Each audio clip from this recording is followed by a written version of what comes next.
నువ్వు ఇచ్చిన ఇంటర్వ్యూ బట్టి నువ్వు చెప్పిన దాన్ని బట్టే ఉంటది కదా ఏదైనా. నేను సత్య రీల్స్ కూడా చేసుకుంటూ ఉంటాం కాబట్టి అందరు క్లారిటీ, అందరు డౌట్ ఏంటి ఇది ఏంటి వీళ్ళిద్దరు మధ్య ఏం రిలేషన్ నడుస్తుంది అని. మీ రీల్స్ బట్టే కదా వాళ్ళు అనుకుంటున్నారు. మరి అదే కదా, వాళ్ళు సొంతంగా అయితే క్రియేటివిటీ ఎవరు చేయలేదు.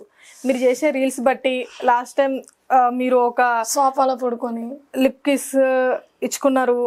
ఇక్కడ మీ ఇంటర్వ్యూలోనే, మా ఇంటర్వ్యూలో లిప్ కిస్ ఇచ్చుకున్నారు. మరి అన్న చెల్లెలు లిప్ కిస్ లేదో నాయన నాకైతే ఇప్పటికీ అది అర్థం కావట్లేదు. సరే వదిలేస్తా, నిన్ను కూడా ఎక్కువ ఇబ్బంది పెట్టాను. బెస్ట్ ఫ్రెండ్ ఓకే క్లారిటీ ఇచ్చి అన్న అయితే కాదు ఇంకెప్పుడు అన్న అని పిల్లలు. బెస్ట్ ఫ్రెండ్స్ అందరూ ఉంటే లిప్ కిస్లు పెట్టుకున్నారు. జాగ్రత్త పెట్టుకోకండి, ఆమె అట్లనే చెప్తుంది. ఎందుకు నువ్వు పెట్టినావు కాబట్టి చెప్తున్నావు. మరి బెస్ట్ ఫ్రెండ్స్ అంటే అందరూ అనుకుంటారు అంటే బెస్ట్ ఫ్రెండ్స్ లిప్ కిస్లు పెట్టుకోవాలనుకుంటారు. మళ్ళీ ఇబ్బంది కదా. పెట్టుకుంటారా? పెట్టుకుంటారు కొంతమంది. ఆయన ఇదేంది ఇదే లిప్ కిస్ పెట్టుకుంటారా? మేము పెట్టుకుంటాం. మీరు best friends lip kiss best friend ఇంకో ఫ్రెండ్స్ లవర్స్ అయిన వాళ్ళు లేరా? ఫ్రెండ్షిప్ చేసి లవర్స్ అయిన లవర్స్. సుష్నా ఇప్పుడు 3 మార్చింది. అన్నది అన్న కా నుంచి ఫ్రెండ్, బెస్ట్ ఫ్రెండ్ అన్నది, బెస్ట్ ఫ్రెండ్ కా నుంచి ఇప్పుడు లవర్స్ అని చెప్పేసి క్లారిటీ ఇచ్చింది. Clarity lovers. వైదా సత్య నా లవర్. నీ లవర్ ఎప్పుడు పెళ్ళి? ఎప్పుడు? తొందరలో చేసుకుంటాం.